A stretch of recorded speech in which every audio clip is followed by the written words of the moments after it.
Welcome everyone to this webinar. It's organized by the IT Scientix and the STEM Alliance project. My name is Eddie Grandmeyer.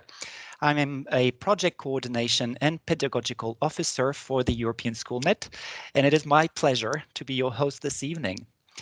Today, we will learn from our speakers how they contextualize STEM careers in the classroom to promote integrated STEM teaching.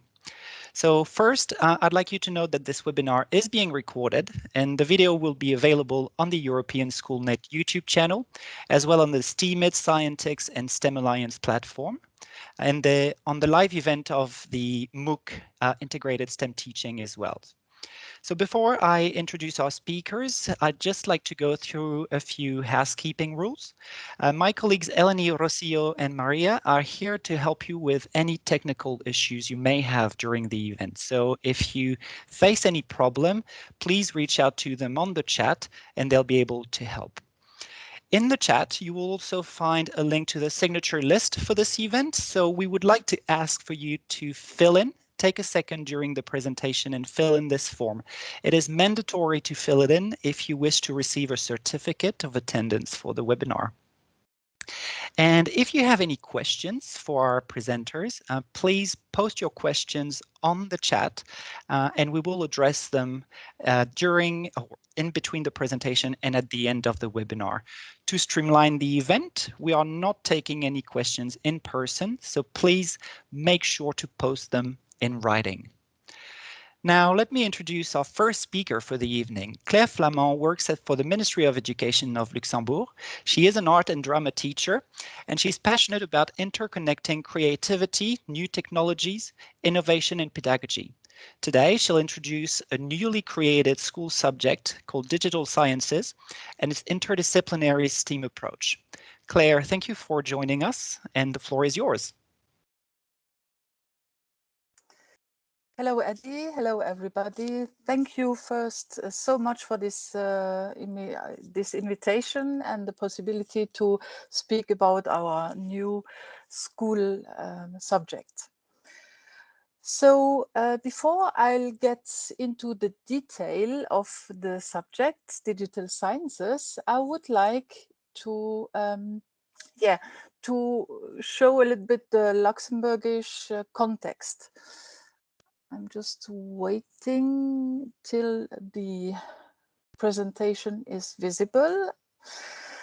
So yeah, let's first thank you, Eddie, again, and all the team behind IT Scientix and STEM Alliance. I'm really excited to do this with you tonight.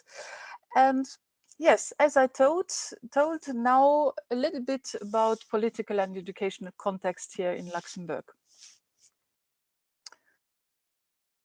First of all, the place I work for is the script, and I think it's really important to explain a little bit how this works.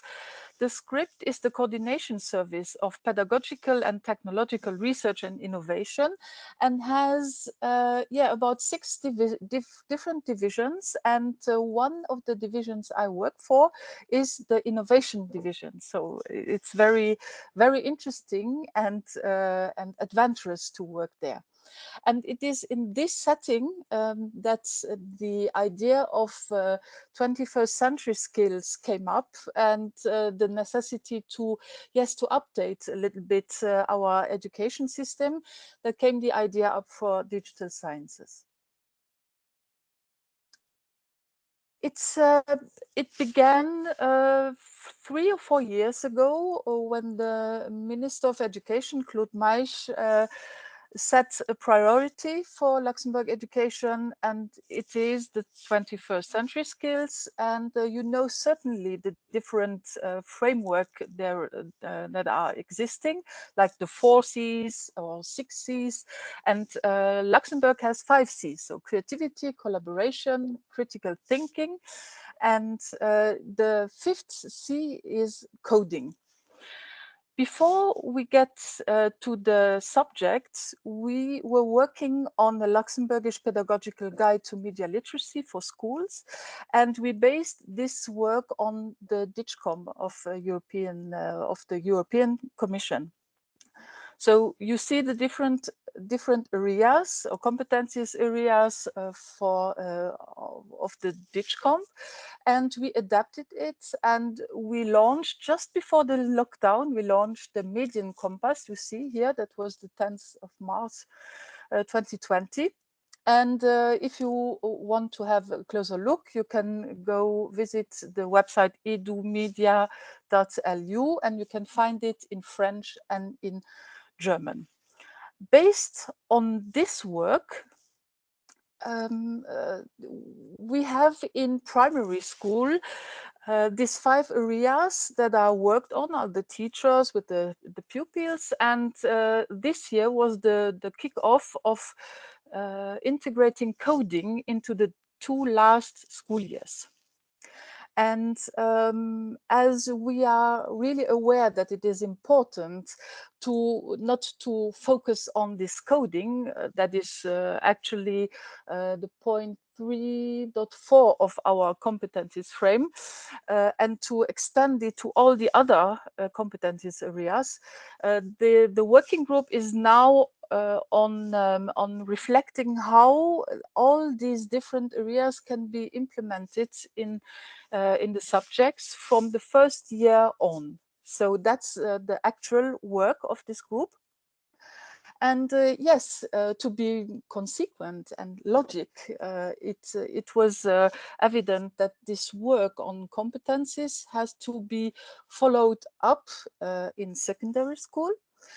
And as Claude Maisch announced it, our Minister of Education announced it, digital sciences is actually the school's response to the digitalization of our lives and our working environment. So it is actually really a priority, a political priority. And yes, you see here the fresh and new logo of digital sciences, and also the 6 areas and subjects I'm going into in the second part.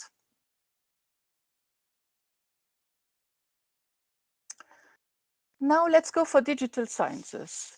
It's actually about building bridges. You know certainly that we have in each country different categories of important subjects, and the discussion is very old. Where should we integrate STEM competencies or media literacy competencies? And everybody is quite, sure about the fact that it should be everywhere, but in reality, it's not as easy as that. We had the opportunity to have a school subject as this, and we saw it immediately as a building opportunity, building bridges opportunity between the subjects. Here you have an overview over the 6 areas we are working in this subject. And yes, the first one is my digital world and me. It's really important to begin with a student-centered approach, and we are working with them on how do you actually use digital technology in your everyday life. So that's the first area. It's not only but mainly about communication. The second area is going a little bit wider. The World Wide Web, it's web and me. So when I'm on the web, what is going on it? What is the front, but also the back end of it? Here you see the hashtag critical thinking.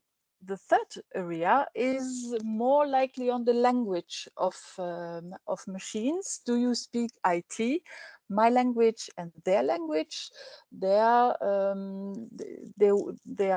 lots of knowledge, technical know-how, and also know how to be on big data and on the Internet of Things.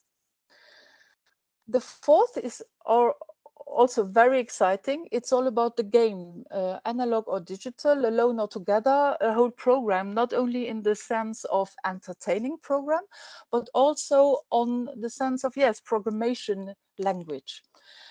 So there, the computational thinking process is very important, and collaboration too.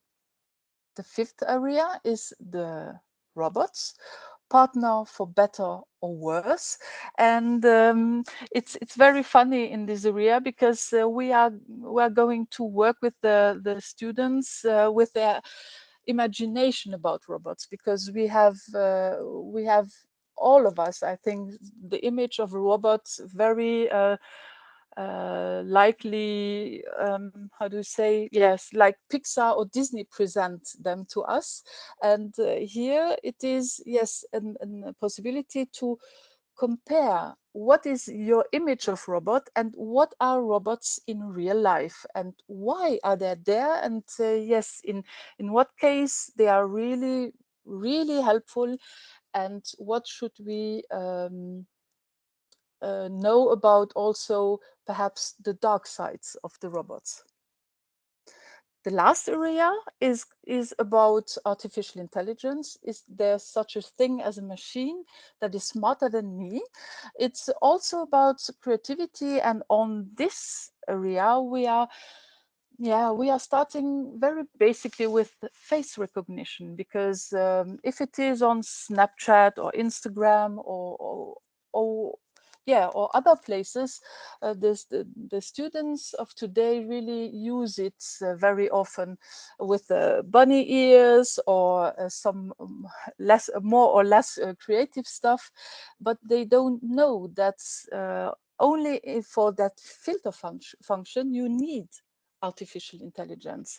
And then we are inviting them to, yes, to play around with data and seeing how the human part is behind artificial intelligence, in labelizing, categorizing data, and and yes, and make machine learning possible.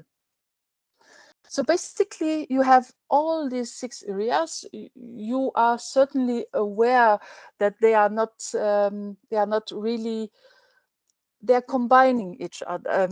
How to say, they are complementary one to each other, and of course, you can tend lines between digital world and me and the World Wide Web, or the robots and artificial intelligence. The gaming part too has his part of artificial intelligence, and of course, if you want to build your own project, so you need to speak IT.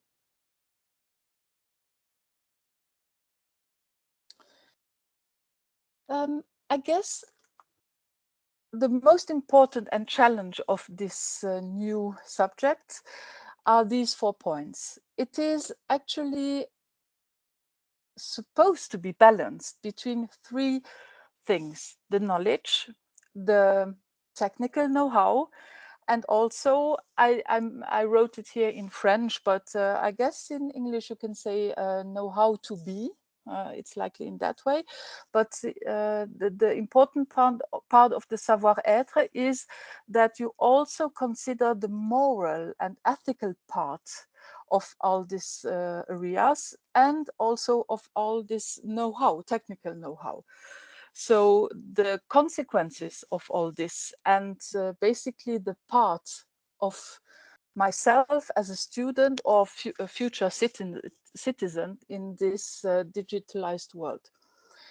So it is student centered. That's really important. We don't want it to be a frontal course on a subject, and where the kids stay very passive, but that they take an active part in it. Basically, we really recommend project-based approach, and that's interesting in how integrating STEM. Here you have like all subject in this one, so it is multidisciplinary, and I think it's important in that term to explain that the team which is working on these digital sciences, it's about 7 or 8 persons who comes really from lots of different horizons. So we have language teacher, Carolina and Gérard, for example, social sciences teachers, art teachers. We have also science teachers, mathematics and informatics, also natural sciences, chemistry, and I make a few dots because this is the important part of it. I don't think that reducing this kind of subject to one kind of teacher is very useful, because it's the combination of all the point of views that brings the richness to this subject. The idea behind all this is also that you have the digital science core, digital science subject, and that for me, for example, I'm an art teacher. I have my class in digital sciences, and I pick up, for example, the idea of artificial intelligence and face recognition and face tracking, and I take this subject with me in my art course, and I do some drawn filter mesh on a mesh in my art class, and then bring it back, the product, bring it back to digital sciences and see how I can technically integrate it and use my own made, self-made filter in my Snapchat, for example. And I guess that's a real interesting way, because you have the digital sciences combining lots of subjects, and you have the possibility to take it and make it further in your own subject.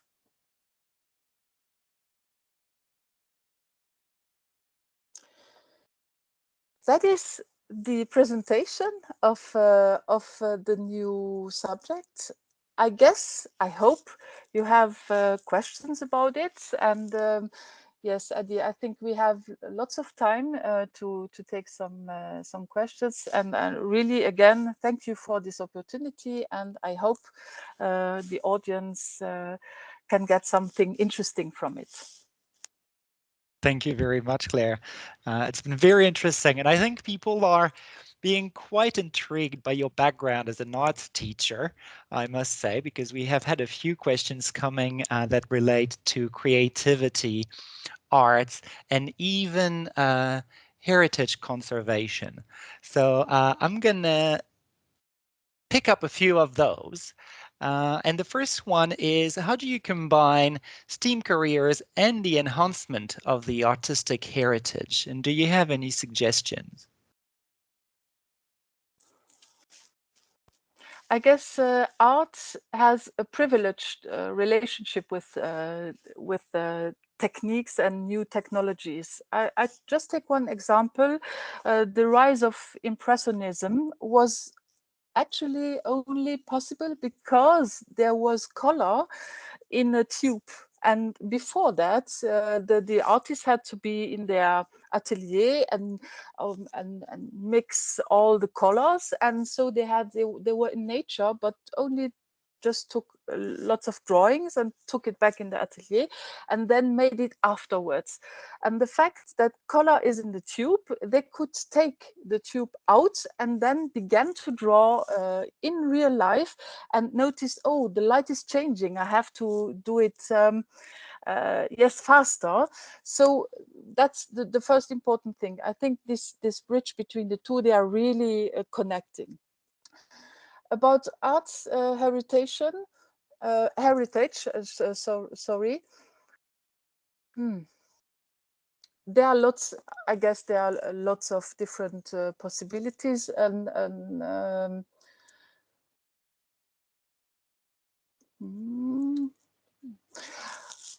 I come back to facial recognition. I guess it's I don't know if you know Google Arts and Culture.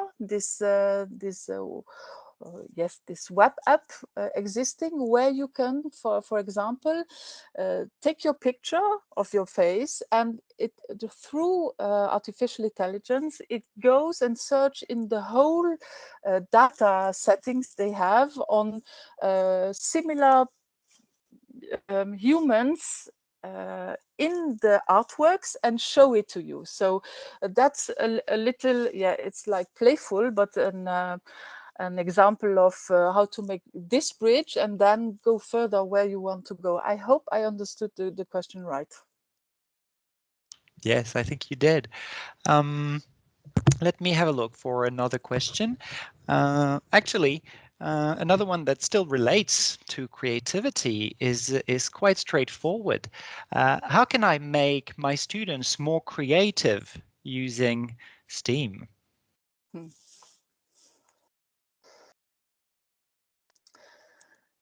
Um, yeah, there's really interesting questions and big questions.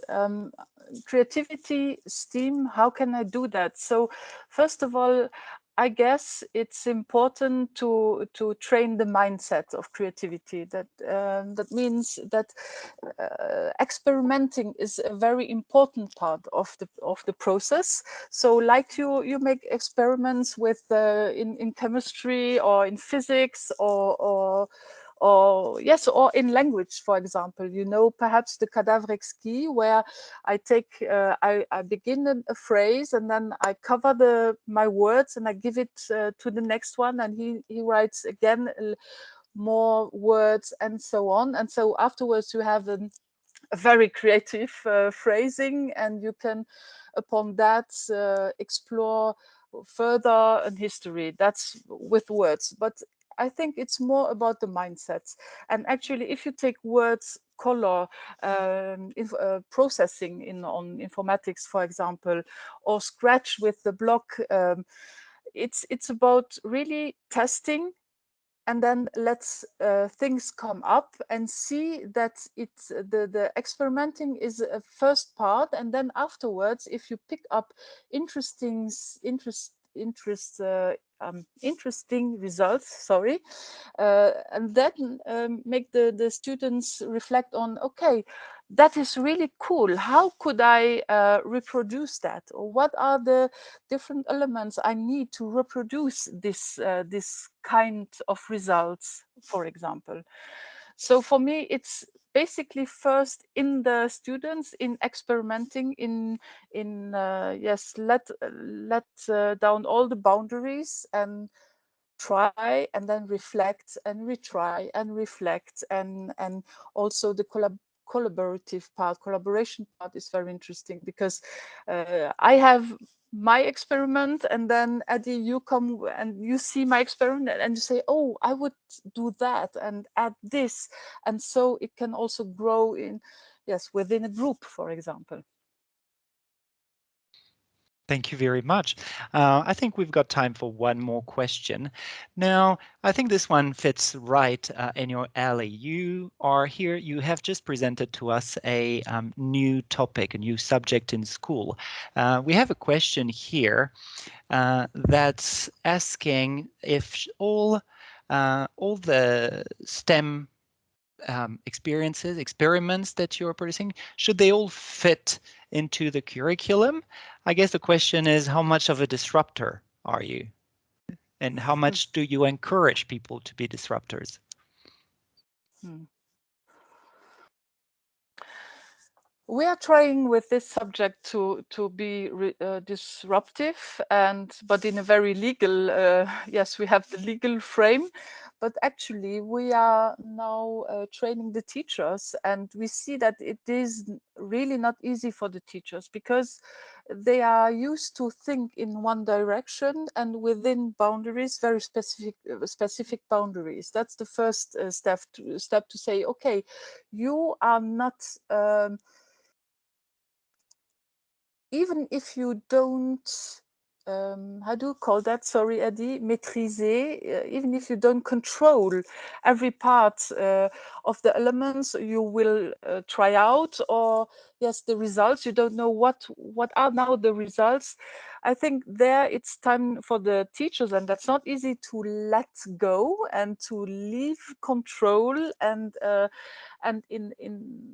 in that way to be subversive, then not in the idea of the teacher who is really a master of everything and control everything, but also planning parts of, let's see what will happen.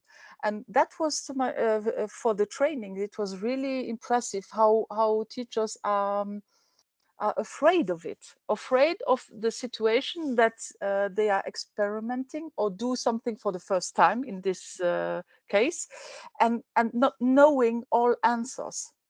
But I guess this is the interesting part, because it turns the teacher into a coach, and it lets enough place for the students. So being disrupting is simply begin to yes, plan some moments where you don't are the master of the puppets.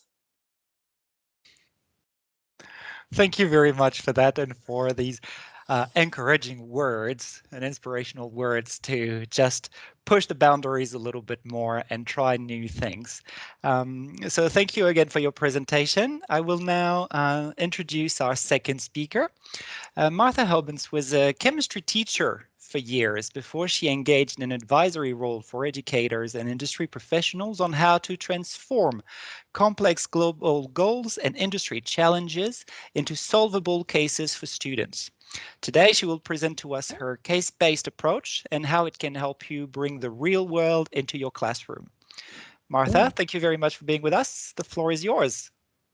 Well, Eddie, thank you very much for giving me the opportunity to speak my passion and my goals in life, because you've already talked to me. You know, it's really my passion to help students see the love I have for STEAM. Actually, that's it. And I think it's for all of us. We would love to have the students love STEAM as much as that we do. So how do we encompass that? How can we get them to love it? It's also, I didn't know the story of Claire before, so her talk, and I think it's a really nice match, her story and mine. That it matches really good. So you'll hear some same stuff, but a lot of different and new things. First, let me introduce myself. I'm gonna put on a presentation besides me. We've practiced this before. Let's see if it works. Yes, and then this one. Eddie, is this how we practiced it? I think it looks good. Yes, nice. Yes. Very good. So now you see me, and next to me you see my presentation, and it's a kind of interactive presentation because I will start drawing later, and you will see me looking below, looking at my table, but I'll be talking anyway, so it'll be fine.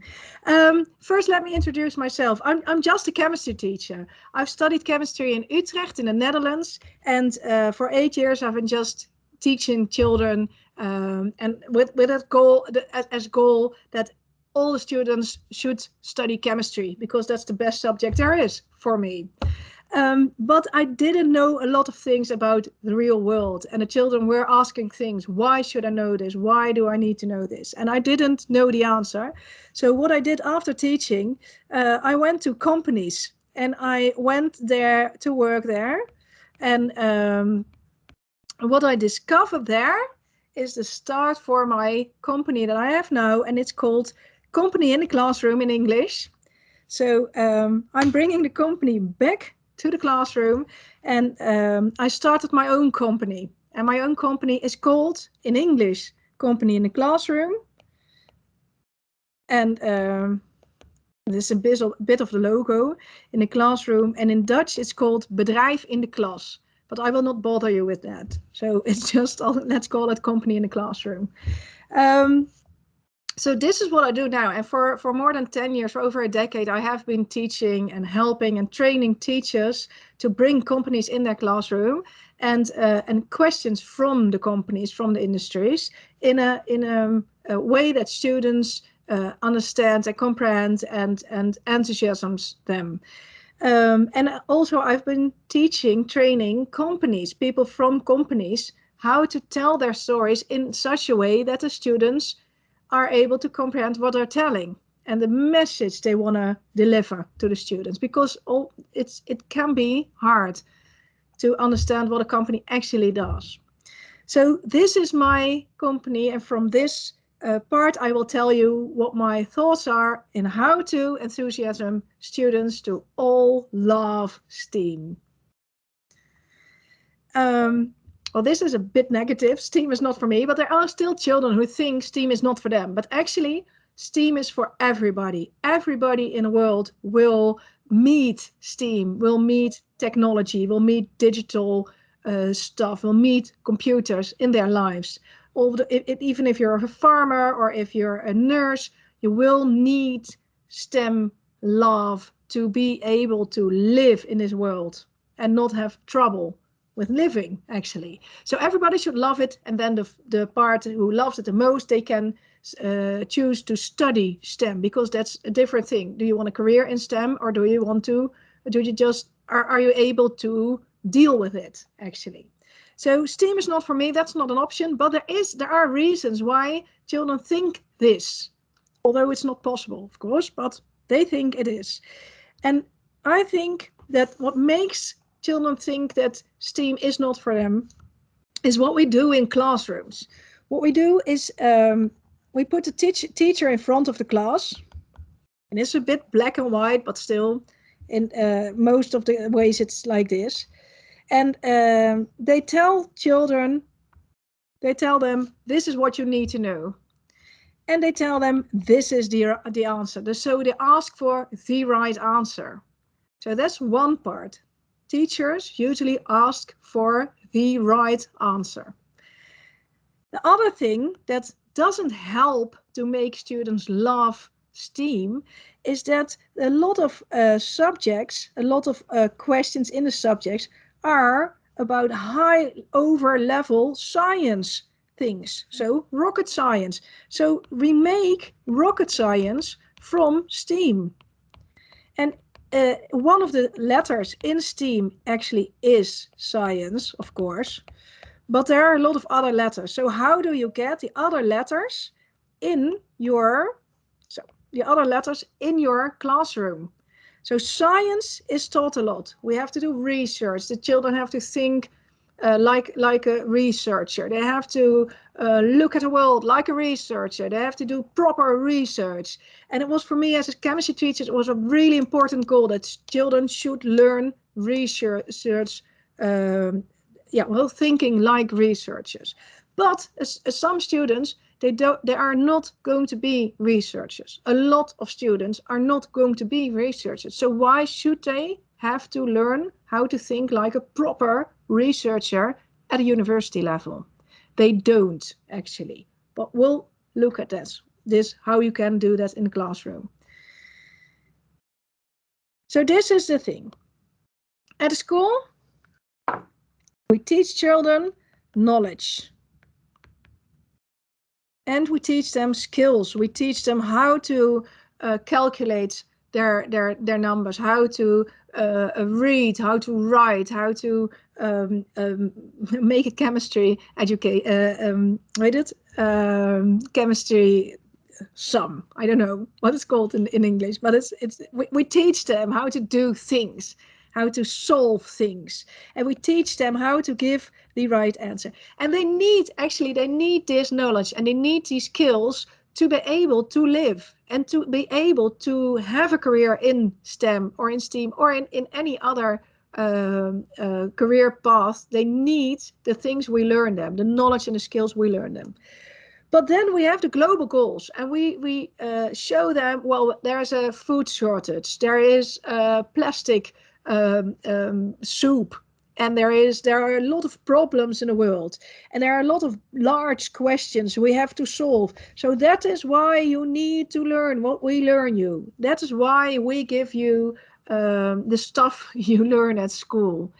But a student doesn't know how they can translate those really large questions to the knowledge and skills we teach them at school. So how does a student know how to translate those questions into the knowledge and skills they learn at school? How do they use the knowledge and skills to answer those questions? The questions are too big. They need big science. They need difficult things. They need things they don't understand. It's too big for them. So how can we help these students to show how they can have a difference, how they can make a difference in the world, how they can contribute, or how they can choose a career path, how STEM is for them.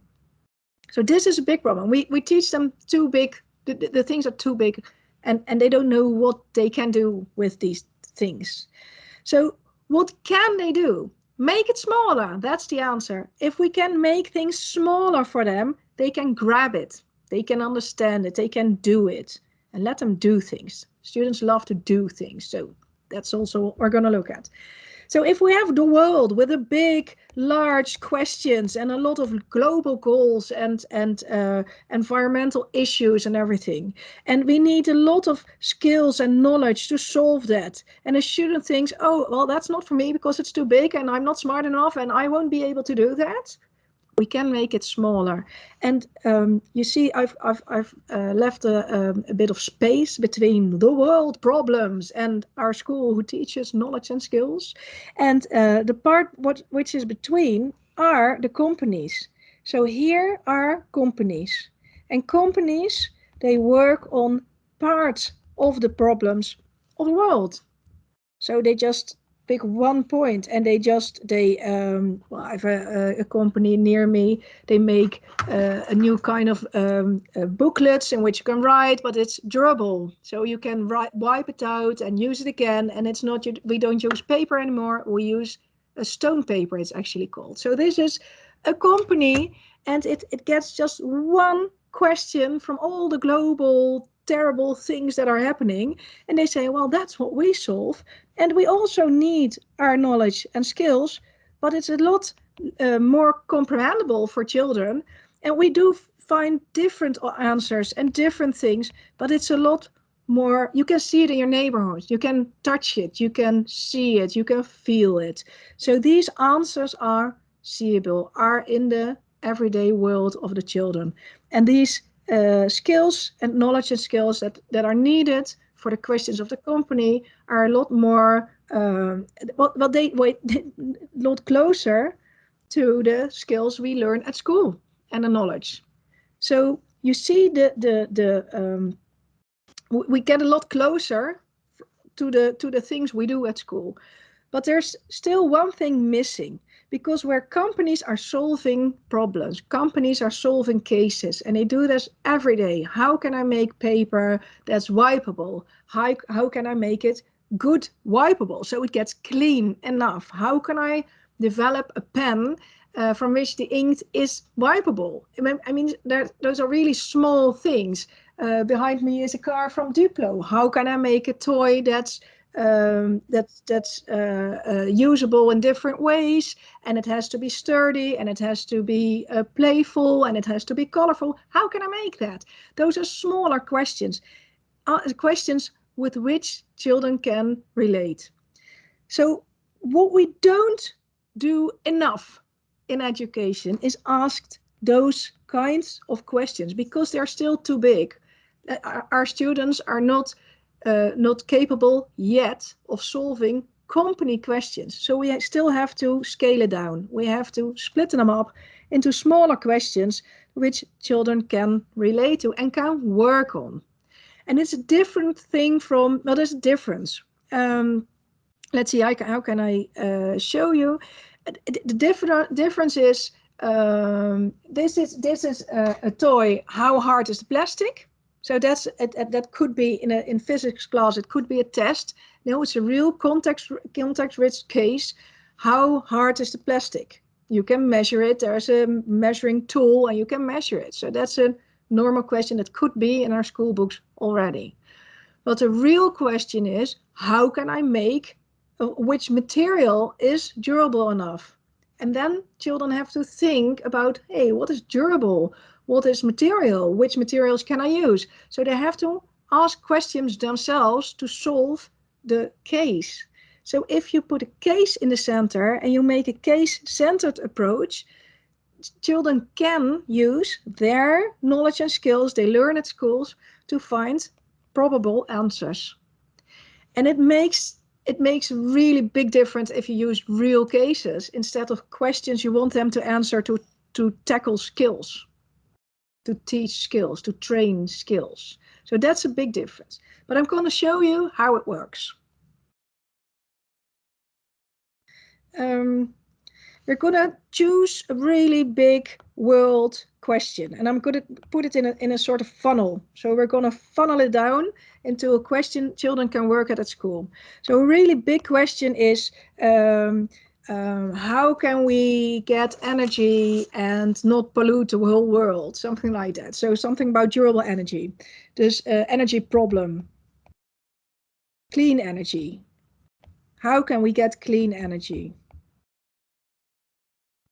I use a lot of how questions. How can we get clean energy? How can cars drive by themselves? How can, whatever, how can we get energy, clean energy? What companies do, they put up wind turbines. So a company question is not how can we get clean energy, but they say, well, how can I put a wind turbine up? How can I install a wind turbine? How can I install a wind turbine? That's a lot smaller. And especially when wind turbines are installed in a neighborhood, they can see it in the neighborhood. They can touch it, they can grab it, they can hear what noise they make, they can see the shades they give, they can feel it, they can live it. And at schools, it's still too big a question because they won't install a whole wind turbine, but they can think of things that help lessen the noise, because a wind turbine makes a lot of noise, for example. So at school we ask, how can we make a wind turbine with less noise? And they can make small wind turbines at school. You have to think of a good question, but it's something I just think about now. So how can we make a wind turbine with less noise? So you see, we make the large questions here, we make them smaller from a company and even smaller from at schools. But why do we need those companies? Because they're in the neighborhood and we can talk to people who work there and we can ask the people, what are your questions? What do you do all day? What do you love about your job? So the people who work here, they are, for the students, they are touchable, askable, questionable. They are real. They are people we can become. So the students can see and can look at those people, and the people that they use the skills and the knowledge the students learn at schools. So it makes it meaningful, their lessons and their teachings. So that's what I would propose. Let's take the windmill and look at it from global perspective, from a company's perspective, and from school's perspective, and make the large question smaller and smaller until it is comprehensible and in the neighborhood for children, so they see how STEM makes a difference, how STEM is near them, and how they can do STEM, how STEM is for them. Well, you can ask a lot of questions about installing wind turbines, and I just chose the one, how can we make the sound less, so the large noises less, but you can also ask, what does it cost to install a wind turbine? And you can ask that for project developers. So they are the ones who do that. And you ask it to companies in your neighborhood. what is the best location? That's a lot of times governments go about it. So you can ask someone from the governments, to tell about it at your school. So the children see that science is not something that just happens in a laboratory, but it happens in their neighborhood, around the corner, in the companies, at the government, just around the corner. It is there. It's there and it's everywhere, and it's for them. They can do this too. You can also see that you can use your language in a science project. So in a STEM project, how do you install a wind turbine? It's a real technical question, but you also need your language because people need to know about a wind turbine. So you combine, and that's the same thing actually that Claire just said about digital sciences, you combine all your subjects because there's never a question that just is about one subject. There is no case imaginable that's just solvable only by science, only by technique, or only by engineering. So you also need a good language, you need your geography, you need your people skills to solve a question.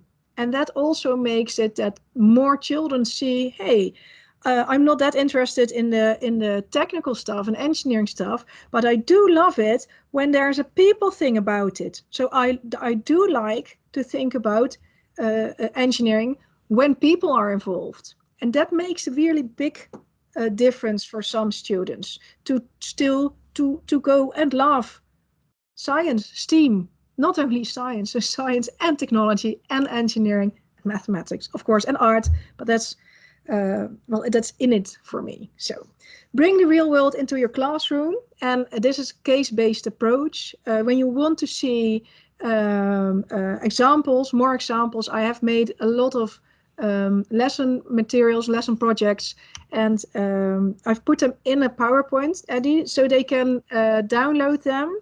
It's one from Philips about MRI scanners, one from Van der Lande, they make at the airports, they make the luggage belts with which all the luggage is transported. And you can look at the case-based approach lesson examples at the websites that are in the downloadable thing from this presentation. Is that right, Eddie? Yes, So I will not everything will be available. Yes. Online. So do you have any questions? Because this is actually my story and I have a lot more to tell, but we don't have that much time. So I think it's a good thing to go to the questions. Thank you very much, Martha. Yes, there have been a few questions coming up. Quite a few questions are actually relating to the age of the students, because the topics you cover and the real world issue you cover are very serious, very big practical issues. But how do you address, or how do you find ways to integrate that at lower level, kindergarten level, and with younger children? Yes, well, I have my Duplo here behind me.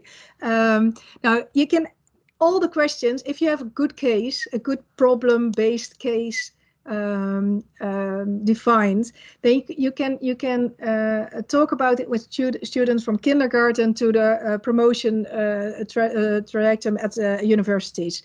Because when you have I'm going back to the windmill, to the wind turbine. When you have a wind turbine, you can make it really difficult, and you can ask children how much energy does it really deliver according to the energy it costs to make it. That's a really difficult question. So you have to balance things, and you have to really calculate a lot and know a lot of physics and materials and everything. But you can also do it in kindergarten, and you can ask, how do you actually put a wind turbine up? And it's quite difficult. And you give them a pole of wood or a pen, something, and you ask them for a system to put a pen upright. Oh, my English is lagging now. It's getting evening. So even this part, like how do you put it upright? Or how do you transport it? So the parts of a wind turbine are really large. And if you go with a kindergarten and you have a picture only of a wind turbine next to a house, those are really large. But if you have a building corner, in the Netherlands, we all have corners in kindergarten. All the children play in corners. But let them make a map from a city, or give them a city map, give them cars, just toy cars, and ask them how you can transport these really large, this is really small next to this big Duplo car, but how do you transport really large the blades from the wind turbine in a city? And ask them to play with it, and they can experience what the problems are. And you don't go further than that in kindergarten, but if they are at high level high school, you are going further than that. You can also play with a Duplo and a pen, but you will ask for the angles in which it has to direct, and in which how you're going to solve it when you have to cross a big highway and everything. So you make it more detailed, more specific. And how more detailed you would make it, the more difficult it is, the more high level it is. But you can do it with kindergarten kids as well. Mine love these things, my kindergarten kids. So. Well, there you go, real experience. Some other participants are feeling a little bit more philosophical about STEM and why we use it. And indeed, your case-based approach tends to give really practical, how much do things cost, and questions like that. But what's your take on getting them to question bigger questions, bigger philosophical questions? Why do we use STEM? Why should we use STEM? Just for the benefit of humans, or do you also suggest to use a more, how would I put it? Yeah, I think philosophical approach is a good summary. Well, I think that's a scientification of the STEM, what we do. I mean, you can also always philosophize everything, and I think that's a good thing to do. So my oldest son, he's 10 years old, he came to me and he said, "Mom, everything is made around me. How can it be? How do people think about, what was the first time somebody invented a pen?" And he said, "I'm getting a headache because I keep thinking about this." But he keeps thinking about it because we have it. We talk a lot about everyday things, so you can get philosophical about everyday things, and but it's more their things instead of really a distance apart and distanced from them, something that you can talk about, but it's not theirs. So I think it's important to make it touchable and theirs, and then from then on you can always philosophize everything. So why not? Why not, indeed. I'm going to go with one last question before we round things up. One of our participants is observing that your method, your case-based approach, can be a bit probably time-consuming, because you do have to research the problems quite from all angles. So how do you time manage? Do you have recommendations to make things a little bit faster for teachers who Definitely. are a bit short for time? Yes. Well, I always say you can make it as big and as small as you like. So if you choose, I'm going to put this one, where's my wind turbine with the questions. If you choose to do a really large a project with all the subjects together and all the teachers together and the whole school is working on it, you can do that for 8 weeks, for a whole school year. You can do the wind turbine. I mean, people will get bored, but you can do that. And you can make it really, really big. And you research with the children all the sides, and you go interviewing people at streets and everything. You can make it really large, but you can also make it really small by just choosing one question: what's the best location? And not even. Can I zoom in? Yeah, and not even. Well, I think it's important that you do note, you tell the central question, but you can tell it. You don't have to research it and chew on it. We call it in the Netherlands. You just chew on it. So we say, well, this is the central question, but in our case, we're going to just go by what's the best location for a windmill, and well, this is a map. What questions would you have to answer to choose the best location? And that's the question you put in the classroom, and you talk about it for 10 minutes, and the lesson goes on. So we get our books together and we say, well, let's go. We were at page 53. Let's get on with the lesson. But so you can make it really small. Think exercises, thinking exercises, or hey, let's in the neighborhood a wind turbine is installed. What do we know to do that? Which questions have to be answered? You can just talk about it with the kids, and that can be really short and just even in 5 minutes already. But you can also make it a really big project with all the schools in the city together and with everybody and all the companies and weeks and weeks. And well, it's up to you. You can make it big and small, what you want.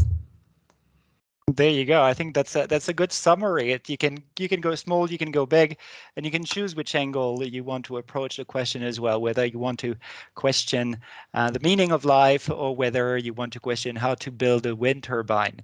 I'm afraid this is going to be the end of this very good, very interesting evening. Thank you very much to both of our presenters for their passion and for sharing their knowledge. If we haven't gotten around to your question, feel free to email them to me, of course, and we will try to follow up and direct them to the presenters for tonight. I would just like to remind all of you that the STEAMit project also offers what we call career sheets, which present STEM careers from real professionals, how they got there, why they got there, and what it took for them to get there. And this is a very also practical way to present STEM careers to your students. And also, on a final note, there are other events coming up in these exciting new days that are the STEM Careers Days, of which today is the first day. A few webinars where you will learn from innovators in the STEM industry, how they got into being innovators and what the careers of the futures will be. So don't be shy, come and join us. You can find the calendar for the events on the STEM Alliance and the probably not Scientix, but the STEAMit website. So go check them out and register for the webinars as they come along. Thank you very much again to both of you for your participation tonight. And I'm sure there will be more follow-up questions coming your way very, very soon. On behalf of the STEAMit, the STEM Alliance, and the Scientix project, I'd like to thank all of our attendees for coming and joining us tonight. And we look forward to seeing you next time. Have a lovely evening.